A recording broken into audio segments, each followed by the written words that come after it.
গত ৪ দিনে তুমুল বৃষ্টি পড়ছে। ঠিক বলা হলো না, বৃষ্টিটা তুমুল হচ্ছে রাতে, দিনের বেলা টিপটিপিয়ে। আকাশের মুখ হাড়ি চাচা, পাখির চেয়েও কালো। ইতিমধ্যে করলা নদীর পাশে রাস্তাটা ডুবে গেছে, সারা শহর ভিজে। এই ৪ দিন বাড়ি থেকে বের হয়নি অর্জুন। স্নান এবং খাওয়া ছেড়ে বিছানা থেকে নামেনি। এখন তো বালিশের পাশে পৃথিবীর সব বিখ্যাত গোয়েন্দা গল্পের বই, অবশ্যই ইংরেজিতে, সেই সঙ্গে একটা রিডার ডাইজেস্ট পত্রিকা থেকে বের করা সংকলন, পৃথিবীর রহস্যময় ঘটনাবলী। এই বইটা সে পড়েছিল সকালবেলায়, বিছানায় উবু হয়ে শুয়ে। গোয়েন্দা গল্পের চেয়ে এই বাস্তব রহস্য কাহিনী অনেক বেশি জন্মনে। এই সময় কেউ একজন কড়া নাড়ল। অর্জুন জানে মা দরজা খুলবেন। এক নাগারে ৪ দিন ছেলেকে বাড়িতে পেয়ে মা খুব খুশি। একটু বাদেই তিনি ঘরে এলেন। তোর চিঠি। হাত বাড়ালো অর্জুন। সাদা খাম, মুখ আটা। জিজ্ঞেস করলো খেয়ে দিল। একটা ছেলে এসে দিয়ে গেল। মা বলল, আজ খিচুড়ি খাবি? দারুণ। বৃষ্টিটা যা জমছে না। কাল কিন্তু বৃষ্টি মাথায় করেও বাজারে যেতে হবে। মা চলে গেলেন। খাম খুলল অর্জুন। যজ্ঞদার চিঠি। স্নেহের অর্জুন, আশা করি ভালো আছো। গত রাতে বৃষ্টির মধ্যেই বাড়ি ফিরছিলাম। আজ ভোরে যখন বেরোচ্ছি তখনও বৃষ্টি। তাই ইচ্ছে থাকা সত্ত্বেও তোমার সঙ্গে দেখা করতে না পেরে চিঠি লিখে জানাচ্ছি। তোমার সঙ্গে জরুরি দরকার আছে। তুমি আজ বেলা ১টা নাগাদ শিলিগুড়িতে আমার অফিসে আসতে পারবে? শিলিগুড়ির সেবক রোডে আমাদের ব্যাংক। শুভেচ্ছা রইল, তোমার যোগ্যতা। অর্জুন চিঠিটা ২ বার পড়ল। যোগ্যতার মতো মানুষ অকারণে তাকে শিলিগুড়িতে ডেকে নিয়ে যাবে না। মিনিবাসে প্রায় ৫০ মিনিট লাগে। তার উপর এই বৃষ্টি। ব্যাপারটা কি? সে জানালা দিয়ে বাইরে তাকালো। এখন গুড়ি গুড়ি জল ঝরছে। একটু ইচ্ছে করছে না বাইরে যেতে। চিঠি খামে পুরে পাশে রেখে সে রহস্য কাহিনীতে মন দেওয়ার চেষ্টা করলো। না, বারে বারে চিঠির কথা মনে আসছে। যোগু তো খুব সিরিয়াস মানুষ, তাকে বেশ পছন্দ করেন। সে বিছানা থেকে জোরে হাঁক দিল, মা তাড়াতাড়ি খিচুড়ি করো, আমি বেরোবো। ও মা, এই বৃষ্টিতে কোথায় যাবে? মায়ের গলা ভেসে এলো। শিলিগুড়িতে। যোগ্যতা ডেকে পাঠিয়েছেন। মায়ের কথাটা নিশ্চয়ই পছন্দ হয়নি, তাই তার গলার স্বর পাল্টালো। কখন ফিরবি? সন্ধ্যের মধ্যেই, অর্জুন জবাব দিল। এখন ছাতা হাতে চলা মুশকিল। সে উল্টো পাল্টা হাওয়া বৃষ্টির সঙ্গে বইছে, তাতে ছাতা সোজা রাখা যায় না। অর্জুন বর্ষাতে চাপিয়েছিল মাথায় বারান্দা দেওয়া টুপি, পায়ে ছোট গামবুট। এই পোশাক পরে ২ পকেটে হাত ঢুকিয়ে রাস্তায় চললেই নিহার রঞ্জন গুপ্তের গোয়েন্দা কাহিনীর কথা মনে আসে। বিদেশি ২-৩টে বইতেও এমন চরিত্র সে পড়েছে। গত বছর এখানে অর্জুনের প্রিয় লেখক সুনীল গঙ্গোপাধ্যায় এসেছিলেন। আলাপ করতে গিয়ে সে জিজ্ঞাসা করেছিল, আচ্ছা, আপনার সত্য কাকাবাবুকে ঠিক রহস্যময় গোয়েন্দা মনে হয় না কেন? ভদ্রলোক হেসে জিজ্ঞাসা করেছিলেন, কি রকম? এই যেমন ধরুন, একটা বর্ণনা। রাত তখন ২টো, টিপ টিপ করে বৃষ্টি পড়ছে, রাস্তায় কেউ নেই, গ্যাস পোস্টের আলো ঝাপসা। এই সময় লোকটাকে হেঁটে যেতে দেখা গেল। পরনে ওভারকোট, মাথায় ফেল হ্যাট, ২ হাত পকেটে ঢুকিয়ে মুখ নিচু করে হাঁটায় তার চিবুক পর্যন্ত দেখা যাচ্ছিল না। পড়লেই কেমন একটা পরিবেশ তৈরি হয়, তাই না? অর্জুন বোঝাতে চেষ্টা করছিল, সুনীল গঙ্গোপাধ্যায় বলেছিলেন ওই লোকগুলোকে আজকাল রাস্তাঘাটে তেমন দেখা যায় না। এই যেমন ধরো তুমি, এত নাম করেছো, তোমাকে দেখে মনে হয় কফি হাউসের আড্ডা মারতে পারো, খেলার মাঠেও চিৎকার করতে পারো। এটাই তো ভালো।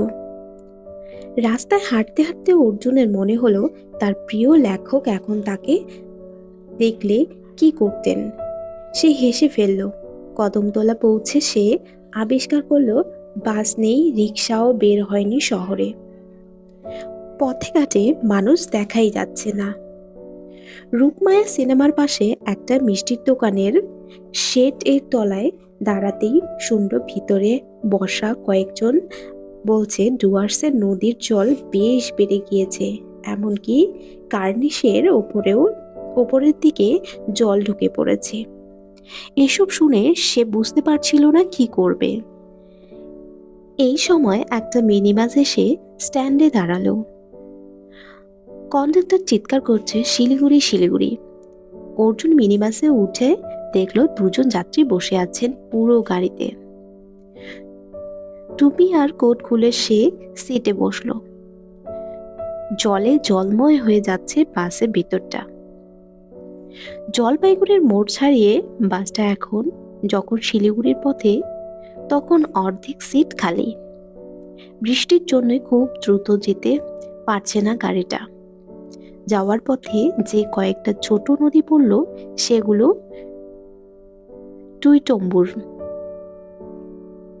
শিলিগুড়ি থানার সামনে বাস থেমে গেলে নেমে পড়তে হলো। এখানে বৃষ্টি হচ্ছে না, বোঝা যাচ্ছে সকাল থেকেই বৃষ্টি নেই, কিন্তু আকাশের অবস্থা যা, তাতে যে কোনো মুহূর্তে প্রবল হয়ে যেতে পারে। অর্জুন একটা রিক্সা নিল। টাউন স্টেশনের পাশ দিয়ে কয়েকটা পথ যেতে হবে এখনো। ঠিক একটা বাজতে 10:10 সে যজ্ঞদার ব্যাংকে পৌঁছালো। যজ্ঞদার ভালো নাম অশোক গাঙ্গুলি। জিজ্ঞেস করতেই একজন দেখিয়ে দিল ঘরটা। ঘরে ঢুকতেই যজ্ঞদা হাসলেন। যাক, এসেছো তাহলে, বসো বসো। চা খাবে? খেতে পারি। অর্জুন তার ওভারকোট আর টুপিটা চেয়ারের পিছনে ঝুলিয়ে দিল। বেশ শুকিয়ে এসেছে এর মধ্যে। যজ্ঞদা চায়ের হুকুম দিয়ে ঈষৎ চোখে জিজ্ঞাসা করলেন, ওখানে এখন বৃষ্টি হচ্ছে? হ্যাঁ, শিলিগুড়িতে দেখছি বৃষ্টি নেই। ফোরকাস্ট বলছে বিকেলে ভাসাবে। খেয়ে এসেছো? হ্যাঁ। অর্জুন ঠিক বুঝতে পারছে না কেন যজ্ঞদা তাকে ডেকেছেন। এতক্ষণ যেসব কথা হলো তাতে জরুরি কোনো প্রয়োজন আছে? সে নিজের থেকে কিছু জিজ্ঞাসা করবে না বললে ঠিক করলো। ব্যাংকের যোগ্যতার উপরে কাজের চাপ আছে। একের পর এক লোক আসছে খাতাপত্র নিয়ে। তাদের বুঝিয়ে দিতে হচ্ছে সমস্যাগুলো। যোগ্যতা তার মধ্যে বললেন, আর মিনিট 5। ঠিক 5 মিনিট বাদে এক ভদ্রলোক ঘরে ঢুকতেই যোগ্যতা উঠে দাঁড়িয়ে তাকে আপ্যায়ন করলেন। আসুন আসুন, কেমন আছেন? আর থাকা, এখনো বেঁচে আছি। বিদেশের হাজারো লোভ ছেড়ে দিয়ে দেশে ফিরে এলাম মন দিয়ে কাজকর্ম করব বলে। তার হচ্ছে কই, বসছি। ভদ্রলোক অর্জুনের পাশের চেয়ারটা নিয়ে নিজেই টেনে নিলেন। নিশ্চয়ই। 3 জনে বসা মাত্র 3 কাপ চা এলো। ভদ্রলোক বললেন, আমি তো চা খাই না, আপনারা খান। আমার চেকগুলোর কোনো খবর আছে? আমি খুব দুঃখিত ডক্টর গুপ্ত, একটু আগেও আমি খোঁজ নিয়েছি। আসলে বিদেশি ব্যাংকের চেক বলেই দেরি হচ্ছে। আমি হেড অফিসে ফোন করেছিলাম, ওরা চেষ্টা করছে। যজ্ঞদা বললেন, ঠিক আছে, আমার যা আছে তাতে দিন 15 চলে যাবে। এই সময়ে একজন খাতা নিয়ে যজ্ঞদার কাছে আসতেই তিনি 1 মিনিট বলে তাতে ঝুঁকে পড়লেন। অর্জুন ডক্টর গুপ্তকে দেখছিলেন। 80% চুলই সাদা, ছোট পাকা আমের মতো শরীর, চোখে পুরো চশমা। ডাক্তার হিসাবে নিশ্চয়ই ইনি খুব ভালো। নইলে যজ্ঞদা এত খাতির করতেন না। কাজ শেষ করে যজ্ঞদা মুখ ফেরালেন। ডক্টর গুপ্ত, আপনি কি স্থির করলেন পুলিশের কাছে যাবেন না?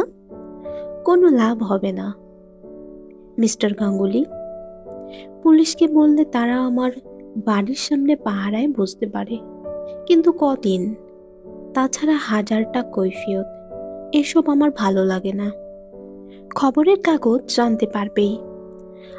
আমাকে আপনি বলেছেন যে প্রচার চাই না, আর কটা দিন যদি নিশ্চিন্তে কাজ করতে পারি তাহলে আমি নিজেই প্রেসকে বলবো। ডক্টর গুপ্তের ডান হাত বরাবর নিজের মাথার চুলে চলে যাচ্ছিল। বোধ হয় কথা বলার সময় চুলে হাত বলানো তার বদ অভ্যাস। এবার যজ্ঞদা বললেন, আপনার সঙ্গে আলাপ করিয়ে দেব বলে ওকে জলপাইগুড়ি থেকে আসতে বলেছিলাম। খুব খারাপ আবহাওয়া সত্ত্বেও চলে এসেছে। ডক্টর গুপ্ত অর্জুনের দিকে তাকালেন। আচ্ছা, এরই কথা সেদিন বলেছিলেন। হ্যাঁ, দেখতে অল্প বয়সী হলে কি হবে, এর মধ্যে দারুণ দারুণ সমস্যার সমাধান করে বসে আছে। এমনকি ইংল্যান্ড আমেরিকা গিয়েও অপরাধী ধরেছে। তাই নাকি? বাহ, দেখে তো মনেই হয় না। কি নাম ভাই? অর্জুন। কি? এটা বলতে গিয়েও চুপ করে গেলেন ভদ্রলোক। তারপর কিছুক্ষণ এক দৃষ্টিতে তাকিয়ে থেকে বললেন, বাহ, চমৎকার নাম। কিন্তু মহাভারতটা কি ভালো করে পড়া আছে? অর্জুন চরিত্রটা কি জানা? অর্জুন মাথা নাড়ল। সে জানে। বেশ, এবার আমায় একটা সমস্যার সমাধান করে দাও তো। মহাভারতের অর্জুন একসময় স্বর্গে গিয়েছিলেন। সেখানে উর্বশীর সঙ্গে তার আলাপ হয়। বেশ কিছুদিন ছিলেন সেখানে, তারপর ফিরে এসেছিলেন। তার স্বর্গ মানে আউটার স্পেস, পৃথিবীর বাইরে। সেখানে কারো বয়স বাড়ে না, এমনকি উর্বশীরও বাড়েনি। অতএব অর্জুন যখন সেখানে কিছুদিন ছিলেন, তারও তো বয়স বাড়ার কথা নয়। তিনি যখন ফিরে এলেন তখন তার দাদা, ভাই, স্ত্রীর বয়স পৃথিবীতে থাকার দরুন বেশ বেড়ে গিয়েছে। তো বয়সে সবার ছোট হয়ে গেল, তাই না? অর্জুনের বেশ মজা লাগলো। মহাভারতে এই ঘটনার কথা সে পড়েছে, কিন্তু এটা যে সমস্যা হতে পারে তা সে ভাবেনি কখনো, কাউকে বলতেও শোনেনি। ডক্টর গুপ্ত তার উত্তরের অপেক্ষা করে আছেন দেখে সে বলল, পুরো ব্যাপারটা নির্ভর করে অঙ্কের উপর। অঙ্ক? ইন্টারেস্টিং। কিরকম? প্রথমত, অর্জুন কদিন স্বর্গে ছিলেন? স্বর্গের একদিন মানে পৃথিবীর কতদিন? এখানে সূর্যের উদয় অস্তের সঙ্গে দিনের পরিমাপ করা হয়। স্বর্গে নিশ্চয়ই তা হয় না। তাহলে স্বর্গের দিন মাপার পদ্ধতিটা কি? সেটা বের করে স্বর্গের একটা দিনের সমান পৃথিবীর কতদিন বের করে যে কয়েকদিন অর্জুন সেখানে ছিলেন সেই কয়েকটা দিন দিয়ে গুণ করলেই পৃথিবীর সময়টা বেরিয়ে আসবে। যদি 3-4 মাস হয় তাহলে ব্যাপারটা ধর্তব্যের মধ্যে থাকবে না। অর্জুনের বেশ মজা লাগছিল বলতে। চমৎকার, কিন্তু স্বর্গের সময়টা কিভাবে মাপবে? সেটা মহাভারতে নেই। পৃথিবী থেকে স্বর্গে হেঁটে যেতে কত সময় লাগে মহাপ্রস্থানের সময়ে হিসেব করে জানা যেতে পারে। তাতে কি লাভ? পঞ্চপাণ্ডব এবং দ্রৌপদী যদি রথে চেপে যেতেন তাহলে নন স্টপ পৌঁছে যেতেন। তোমার সঙ্গে কথা বলে ভালো লাগছে। তুমি প্রাইভেট ইনভেস্টিগেটর। হ্যাঁ, তাই বলতে পারেন। এবার ডক্টর গুপ্ত যজ্ঞদাকে জিজ্ঞেস করলেন, আপনি কি একে কিছু বলেছেন? না, আপনার জন্য অপেক্ষা করছিলাম। তাছাড়া আপনি আমাকে সব খুলে বলেননি। যজ্ঞদা হাসলেন। অর্জুন ডক্টর গুপ্ত অত্যন্ত পণ্ডিত ব্যক্তি, আন্তর্জাতিক খ্যাতিসম্পন্ন বৈজ্ঞানিক। প্রায় বিদেশের সায়েন্স জার্নালে ওর লেখা বের হয়। আমার সঙ্গে আলাপ সেই বাবদ, পাওয়া চেক ভাঙানোর সুবাদে। অবশ্য উনি এখন আমাকে বেশ স্নেহ করে ফেলেছেন। উনি একটা সমস্যায় পড়ায় আমার মনে হয় তাকে ডেকে আলাপ করিয়ে দেওয়া যেতে পারে। শুনলেনই তো, উনি পুলিশের কাছে যাবেন না। যোগ্যতা বিস্তারিত বললেন। সমস্যাটা কি? অর্জুন জানতে চাইল। সেটা বুঝতে গেলে তোমাকে আমার বাড়ি যেতে হবে। মুখে বলা যায় না, বলেও স্পষ্ট হবে না। অত্যন্ত 70% সমস্যা মানুষ অভিজ্ঞতা ছাড়া হৃদয়ঙ্গম করে না। 30% শুনে বা পরে অনুভব করা যায়। ডক্টর গুপ্ত হাসলেন। আমার আস্তানা এখান থেকে 20 কিলোমিটার দূরে। সেখানে একটা পুরনো অস্টিন গাড়ি আছে। পাহাড়ি পথ, তাই যেতে মিনিট 40 লাগবে। কথা শেষ করে উঠে দাঁড়ালেন ডক্টর গুপ্ত। চলি মিস্টার গাঙ্গুলি। অর্জুন ফাঁপড়ে পড়ল। কিন্তু আমি ওর সঙ্গে গেলে কি আজ জলপাইগুড়িতে পৌঁছাতে পারবো? এমনিতেই বাস খুব কম। যোগ্যতা বলল, যদি না পারো তাহলে আমি মাসিমাকে নিজে গিয়ে বলে আসবো কোনো চিন্তা না করতে। তুমি কিছু ভেবো না। অগত্যা অর্জুন ডক্টর গুপ্তকে অনুসরণ করল। মানুষটিকে তার ইতিমধ্যে বেশ পছন্দ হয়েছে। মনের ভিতরে একটা খুঁতখুঁতানি ছিল মায়ের জন্য। তবে এখন তো সবে 1:45। শিলিগুড়ি থেকে জলপাইগুড়ি ফেরার বাস সন্ধে 7টাতেও পাওয়া যায়। শুধু এখানে বৃষ্টিটা না নামলেই হয়। WB এর নম্বর দেওয়া একটা কালো গাড়ি ব্যাংকের সামনে দাঁড়িয়ে। এ ধরনের প্রাচীন গাড়ি আজকাল বড় একটা দেখা যায় না। ডক্টর গুপ্ত বললেন, এ গাড়ি খুব বিশ্বস্ত, আমাকে কখনো বিপদে ফেলে না। চলার সময় একটু প্রতিবাদ করে, এই যা। গাড়িতে উঠে অর্জুন দেখলো বাইরে থেকে যতটা মনে হচ্ছিল ভিতরটা কিন্তু ততটা পুরনো নয়।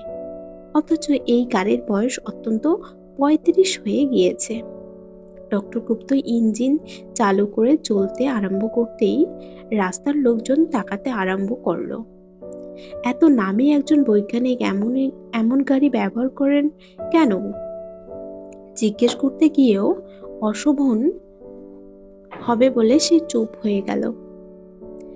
গাড়ি এখন সেবক ব্রিজ দিয়ে এগোচ্ছে। শিলিগুড়ি পার হওয়ার পর দুদিকে মিলিটারি ক্যান্টনমেন্ট ছাড়িয়ে জঙ্গলে ঢোকার সময় অর্জুনের মনে হলো যে কোনো মুহূর্তে আকাশ আর মাটি একাকার হয়ে যাবে। এত কালো আকাশ এমন নিচে সে কখনো দেখেনি। এই রাস্তায় অর্জুন বেশ কয়েকবার গিয়েছে এর আগে। ডান দিকে বাগরাকোটে আর ওদিকে তিস্তা ব্যারেজের কাছে বেশ কিছু বসতি আছে। সে জিজ্ঞেস করলো, আপনি কোথায় থাকেন? ডক্টর গুপ্ত বললেন, কালীঝোড়া, বাংলোটা পেরিয়ে খানিক ওপরে। এক ইংরেজি ভদ্রলোকের বাংলো ছিল ওটা। আমি নিজের মতো করে নিয়েছি। যোগ্যতা মানে মিস্টার গাঙ্গুলি আপনার সমস্যার কথা বলেছিলেন? হ্যাঁ ভাই, বছর খানেক আছি আমি এখানে। গত বছর আমার এক বন্ধু আমেরিকা থেকে এসেছিল নেহাত গায়ে পড়েই। এখানে আসার পর কাউকে আমি আসতে বলিনি। লোকটার নাম রবার্ট সিনক্লেয়ার, একটা সায়েন্স জার্নালের সম্পাদক। লেখা পাঠাতেই ছাপলে চেক পাঠায়, তাই ঠিকানা ওর জানা ছিল। তা বলা কওয়া নেই, চলে এলো দুম করে। আমি কি নিয়ে গবেষণা করছি তা জানার জন্য খুব কৌতূহল ওর। 3 দিন ছিল, আমি জানতে চাইনি কারণ জানতে পারলেই গবেষণা শেষ হওয়ার আগেই ও ওর জার্নালে চেপে দেবে। কিন্তু মুশকিল করলো তাতান। তাতানকে? অর্জুন জানতে চাইল। আমার কুকুর। ওকে দেখে মানে রবার্টের চোখ ছনা বড়া হয়ে গেল। কেন? অদ্ভুত ধরনের কুকুর বুঝি। একটু অদ্ভুত। লম্বায় 2 ইঞ্চি, প্রস্থে ইঞ্চি 3 অর্জুনের মনে হলো সে নিশ্চয়ই ভুল শুনেছে। ওটা ইঞ্চি না হয়ে ফুট হবে। ডক্টর গুপ্ত হাসলেন। কি, বিশ্বাস হচ্ছে না বুঝি? বরেরও বিশ্বাস হয়নি, কিন্তু যখন বুঝলো ওটা ইঁদুর নয়, সত্যিকারের কুকুর, তখন নিয়ে যাওয়ার জন্য কি ঝুলোঝুলি। $10,000 দাম দিয়েছিলেন সে তাতানের। তার মানে আমাদের দেশের 2 লক্ষ টাকা। আমি দেইনি। এমনকি তাতানের ফটো তুলতেও অনুমতি দেইনি। ব্যাটা করলো কি? দেশে ফিরে গিয়ে এসবই তার জার্নালে ছাপিয়ে দিল। তারপর থেকেই সমস্যা শুরু হয়ে গেল। কিরকম? অর্জুনের মনে হচ্ছিল সে আষাঢ়ে গল্প শুনছে। লোক আসতে লাগলো একের পর এক। সবাই তাতানকে দেখতে চায়, কিনতে চায়। প্রথম দিকে বুঝিনি, দেখিয়েছি। 2-1বার চুরির চেষ্টা হলো। শেষ পর্যন্ত বাড়ির চারধারে ইলেকট্রিক তার লাগালাম। 2 লোক শক খেয়ে হাসপাতালে ভর্তি হয়েছে। এদিকে এখন দাম উঠেছে 10 লক্ষ টাকা। এ পর্যন্ত ঠিক হয়েছিল, একাই সামলে নিচ্ছিলাম। তাতানকে আর বাইরে বের করি না। কিন্তু এখন ঘটনা ঘটেছে আরো খারাপ। কি ঘটনা? সেটা মুখে বলে তুমি বুঝবে না। চলো গিয়ে দেখবে। সেবক ব্রিজের গা ঘেঁষে গাড়ি উঠছিল ধীরে ধীরে। জায়গাটা এর মধ্যেই অন্ধকার অন্ধকার হয়ে গিয়েছে। নিচ থেকে তিস্তার আওয়াজ উঠে আসছে। নিশ্চয়ই জল আরো বেড়েছে। কালো ছোড়া বাংলো দেখা গেল। অর্জুন দেখল ডক্টর গুপ্ত প্রশান্ত মুখে গাড়ি চালাচ্ছেন। ভদ্রলোকের কুকুরের নাম তাতান। তার উচ্চতা 2 ইঞ্চি। ভাবা যায়? হঠাৎ ডক্টর গুপ্ত বললেন, ওই যে শ্রীমানরা এখানে আমার জন্য অপেক্ষা করছে।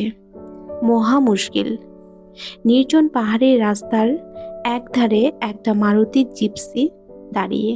তার সামনে একজন সাহেব আর 2জন ভারতীয় হাত তুলে তাদের থামতে বলছে।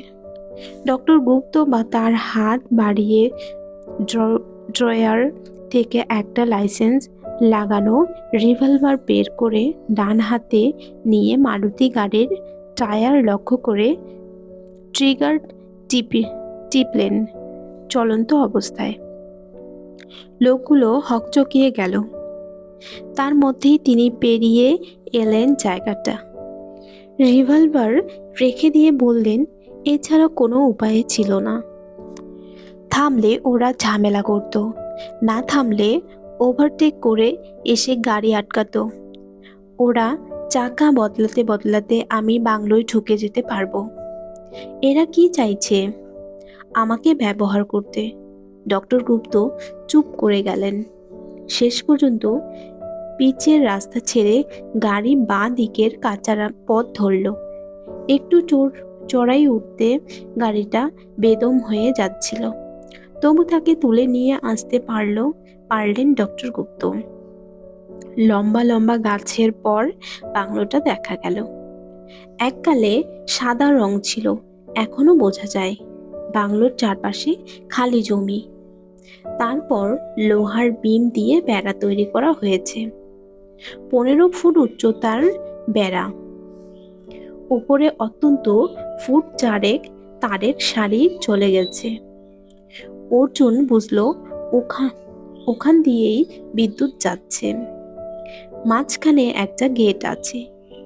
ভিতরের থেকে জেনারেটরের আওয়াজ ভেসে আসছে। যদি এই বাংলোয় সরকারি বিদ্যুৎ পৌঁছে গেছে।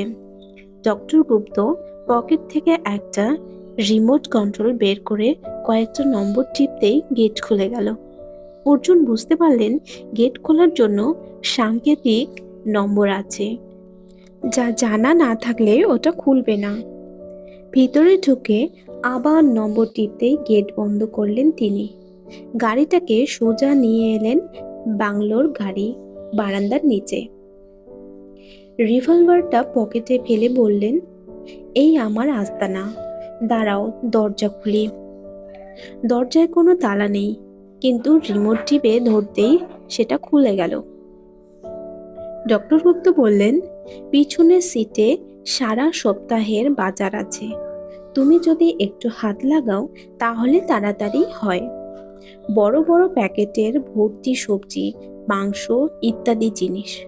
অর্জুন সাহায্য করল। আর এই সময় হাওয়া ছাড়তেই শীত শীত করে উঠল অর্জুনের।